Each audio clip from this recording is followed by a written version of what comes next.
Good morning students, कैसे हैं आप लोग। Let us continue our ongoing chapter, that is chapter number 4। ठीक है, स्पोर्ट्स से रिलेटेड चैप्टर है and in my previous video we had completed till here possible way. यहाँ तक हमने कंप्लीट कर लिया था। Now continue the next is gender stereotyping. बेटा जेंडर स्टीरियोटाइपिंग का मतलब होता है कोई एक थॉट बना लेना और फिर आगे की जो जनरेशन्स हैं उसी थॉट को फॉलो करती हैं या उसको मानती हैं। इसका एग्जांपल हम कैसे लेते हैं कि जैसे पुराने ज़माने में लोग कहते थे कि जो वुमेन्स होती हैं या गर्ल्स होती हैं उनका काम सिर्फ घर का काम सीखना होता है, उनके लिए एजुकेशन या स्पोर्ट्स उनके लिए नहीं होते। ठीक है, तो ये एक स्टीरियोटाइपिंग है, जेंडर स्टीरियोटाइपिंग है। मींस मेल और फीमेल जो दो जेंडर होते हैं उनमें ये बना ली गई बात कि जो गेम्स होते हैं, आउटडोर गेम्स होते हैं, फुटबॉल, क्रिकेट, बॉक्सिंग, ये सब जो गेम्स हैं ये ओनली फॉर मेल्स हैं और फीमेल्स के लिए सिर्फ घर के कामकाज होते हैं। मेल्स जो हैं वो स्कूल में स्टडी कर सकते हैं, कॉलेज जा सकते हैं, लेकिन फीमेल नहीं कर सकती। ये बहुत ही पुराने ज़माने की बातें हैं, लेकिन ये स्टीरियोटाइप चीज़ें हैं। मीन्स ये मान ली गई थी पहले। ठीक है, तो इस चीज़ के बारे में हम स्टडी करेंगे। Let us start reading. Both boys and girls enjoy playing sports. Girls और बॉयज़ जो होते हैं दोनों ही गेम्स खेलना पसंद करते हैं। However you may have noticed that many of them games which was on TV are played by man.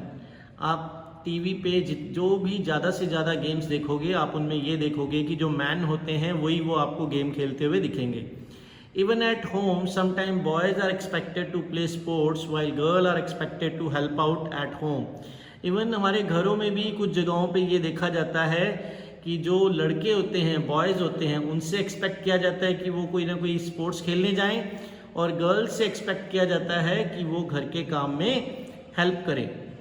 This often make us believe that girls cannot do well in sports। और ये इससे हम often ये मान लेते हैं कि जो गर्ल्स हैं वो स्पोर्ट्स में अच्छा नहीं कर सकती। However, this is a wrong belief। जबकि ये एक wrong belief है, गलत सोच है। Many women have excelled in the field of sports। ऐसी बहुत सी वुमेन्स हैं जिन्होंने स्पोर्ट्स के फील्ड में बहुत अच्छा किया है, excelled। In recent years, many Indian sportswomen have won awards in international competitions। अभी रिसेंट ईयर में बहुत सी ऐसी इंडियन स्पोर्ट्स वुमेन्स हैं जिन्होंने इंटरनेशनल कंपटीशन में अवार्ड्स जीते हैं। नाम क्या है उनके? PV Sindhu is the first Indian women to win Olympic silver medal in badminton. PV Sindhu जो गर्ल है इन्होंने ओलंपिक में फर्स्ट सिल्वर मेडल जीता है। She also became the first Indian to win an Asian game silver। उन्होंने Asian game का जो silver medal है वो भी जीता है and she is the first Indian. MC Mary Kom is the only woman who has won a medal in each of 7 World Boxing Championship। देखिए कितना इंपॉर्टेंट नाम है। जो MC Mary Kom है ये एक ऐसी ओनली वुमेन है जिसने 7 की 7 बॉक्सिंग की जो चैंपियनशिप होती है उनमें मेडल जीता है। ठीक है, I repeat this line, MC Mary Kom ये नाम है, ये इनकी तस्वीर है, यहाँ पे फोटो दिया हुआ है MC मैरी कॉम का। MC Mary Kom is the only women who has won a medal in each of 7 world boxing championship. ठीक है, नेक्स्ट देखिए अंजू बॉबी जॉर्ज। ये भी एक बहुत ही अच्छी एथलीट थी, हैं सॉरी अभी यानी कि एथलीट नहीं है, अभी ये कोच हैं या कुछ इनकी एकेडमी वगैरह है। Anju Bobby George an athlete is the first Indian to win medal in the world of international repute. ठीक है, ये भी एक sorry in the medal in the world championship in athletics. Athletics में फर्स्ट इंडियन थी जिन्होंने मेडल जीता। मीन्स इनका हम इंडियन वुमेंस में कंपैरिजन बता रहे हैं आपको। ठीक है, ये फर्स्ट इंडियन थी जिन्होंने मेडल जीता था एथलेटिक चैम्पियनशिप में। इनसे पहले किसी ने एथलेटिक्स में मेडल नहीं जीता था। ठीक है, Sania Mirza is an ace tennis player of international repute. इनकी जो इंटरनेशनल लेवल की सानिया मिर्जा प्लेयर हैं किस फील्ड में? बैडमिंटन के फील्ड में, और इनका इंटरनेशनली बहुत अच्छा नाम है। Next, Rachel Thomas is India's first women sky diver. जो रिचेल थॉमस हैं ये इंडिया की फर्स्ट वुमेन स्काई डाइवर है। स्काई डाइवर मतलब स्काई में किसी एक प्लेन में जाते हैं, वहाँ से डाइव करते हैं, इनके पास पैराशूट्स वगैरह होते हैं। ठीक है। Swapna Barman won the gold medal in the heptathlon event in 2018 Asian games. जो स्वप्ना बारमन है इन्होंने हेप्थलन में गोल्ड मेडल जीता था 2000 एशियन गेम्स में। Vinesh Phogat created history by becoming the first Indian women wrestler to win the gold medal at the Asian Games in 50 kg free style category. जो विनेश फोगाट, ये भी एक गर्ल है, आपने एक मूवी देखी होगी दंगल, ठीक है, वो इनकी बड़ी दो सिस्टर्स पे बनी हुई है। ठीक है। और विनेश फोगाट ने फर्स्ट इंडियन वुमेन है जिन्होंने रेसलिंग के अंदर गोल्ड मेडल जीता था एशियन गेम्स में। एक और इनके बारे में करंट न्यूज़ है कि इन्होंने लास्ट मंथ भी गोल्ड मेडल जीता है, विनेश फोगाट। आप गूगल करके देखिएगा, इनके बारे में आपको इन्फॉर्मेशन मिलेगा। ठीक है। और इनके साथ और भी ऐसी वुमेन बॉक्सर्स हैं जिन्होंने काफ़ी अच्छा किया है। ठीक है। Next is national teams. There are many teams sports which are played at the national and international level. ऐसे बहुत से टीम स्पोर्ट्स हैं जो नेशनल और इंटरनेशनल लेवल पे खेले जाते हैं। Eight the national level teams from all states of country compete against one another। ठीक है जी। नेशनल लेवल की जो टीम्स होती हैं वो सभी के सभी teams from all states of country, पूरी कंट्री में जितनी भी स्टेट्स हैं, देखिए हमारी कंट्री में कौन कौन सी स्टेट्स हैं, राजस्थान, पंजाब, महाराष्ट्र, ठीक है, ऐसी और भी जितनी भी स्टेट्स हैं, तो ऑलमोस्ट पूरे इंडिया से प्लेयर्स इकट्ठे करते हैं और एक टीम तैयार होती है। ठीक है। तो वो एक कंट्री की जो टीम होती है, all states of the country, वो पूरी की पूरी टीम compete करती है against one another. All the national level, eight the national level teams from all the sports. देखिए क्या होता है कि हर एक जो स्टेट होती हैं उनकी अपनी कोई टीम्स होती हैं। ठीक है। वो सभी क्या करती हैं, states of the country compete against one another, एक दूसरे के अगेंस्ट खेलती हैं नेशनल लेवल पे। ठीक है। और इंटरनेशनल लेवल पे क्या होता है, इंटरनेशनल लेवल पे जो पूरी कंट्री की एक टीम होती है वो एक दूसरे के अगेंस्ट खेलती हैं। At international level teams from different nation participate and compete against one another, और एक दूसरे के अगेंस्ट जो है वो compete करती हैं। तो यहाँ पे हमें क्या पता लगा, दो तरीके की टीम्स, दो तरीके के लेवल हैं। One is national level, another is international level. National level में क्या हो रहा था, एक ही कंट्री के जितने भी स्टेट्स हैं उनकी जो टीम्स हैं वो एक दूसरे के अगेंस्ट खेलती हैं।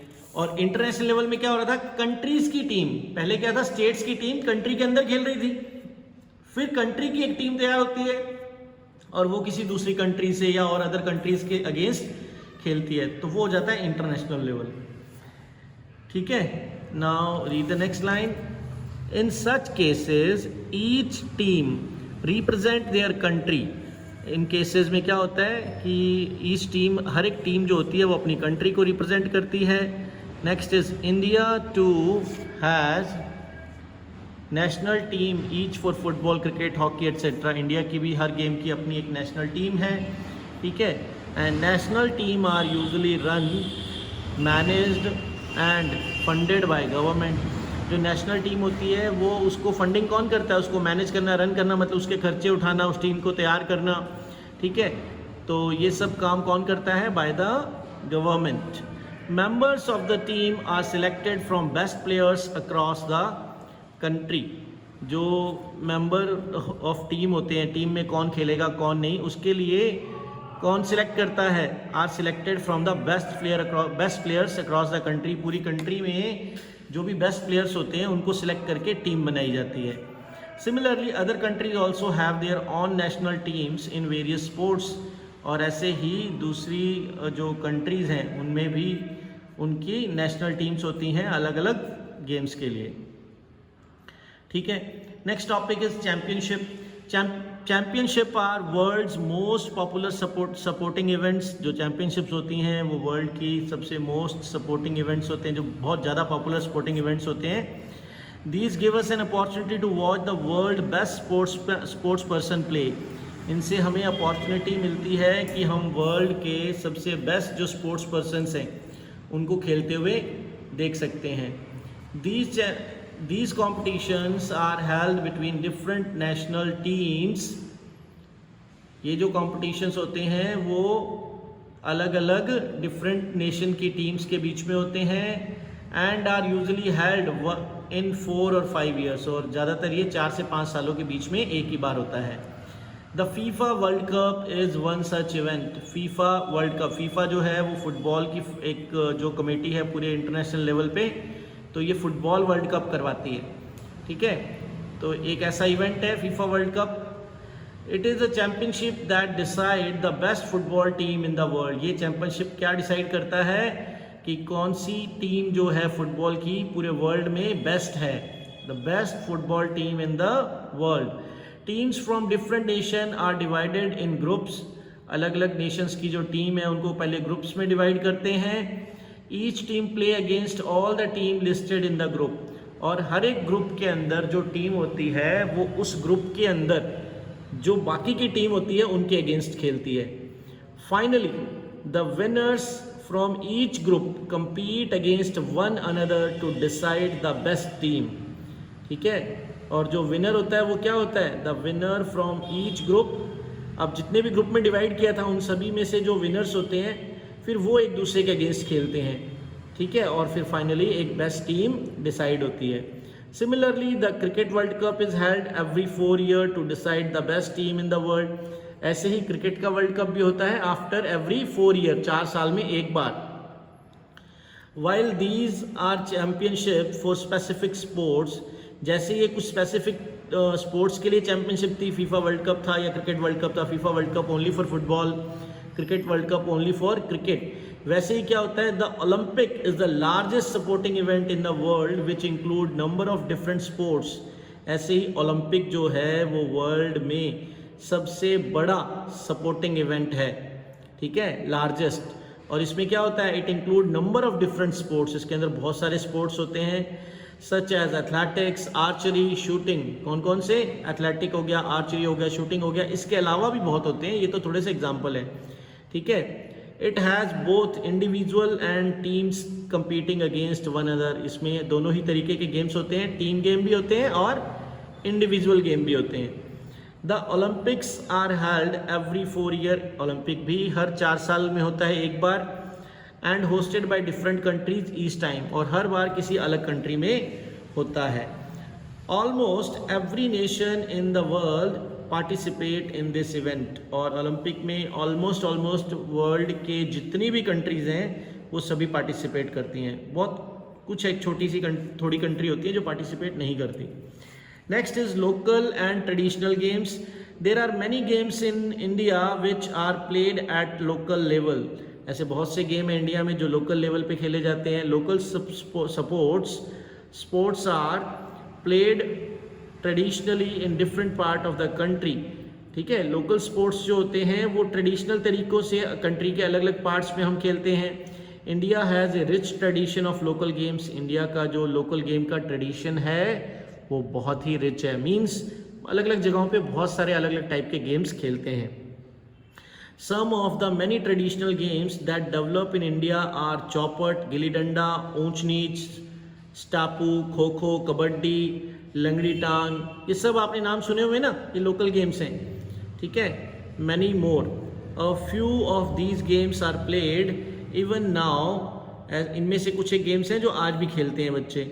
फ्यू एग्जाम्पल, वलम कली और the snake boat race is famous boat race that take place during the festive of Onam in Kerala. एक बोट रेस होती है that is known as Vallam Kali या फिर स्नेक बोट. देखिए यहाँ पे ये पिक्चर दिखाया हुआ है ना, इस रेस के बारे में बात कर रहे हैं. ये केरला में खेली जाती है. और कब खेलते हैं, at the time of Onam. Onam के टाइम पे खेलते हैं. ओनम एक फेस्टिवल है. ठीक है, जैसे हमारे यहाँ पे बैसाखी होता है वहाँ, वैसे ही वहाँ पर केरला साइड में, साउथ इंडिया साइड में, हमारे मीन्स नॉर्थ इंडिया में बैसाखी होता है, वैसे ही वहाँ पर साउथ इंडिया में ओनम सेलिब्रेट होता है केरला में. There are many such local games, वहाँ यहाँ और भी बहुत सारे लोकल गेम्स हैं. However unlike Vallamkali many of them are no longer popular, लेकिन जितना वलमकली पॉपुलर है उतने दूसरे गेम्स पॉपुलर नहीं है. ठीक है, तो अभी इस वीडियो में इतना ही सेंड कर रहा हूँ. दूसरा वीडियो मैं इसके बाद में एक और सेंड कर रहा हूँ. Please watch both the videos.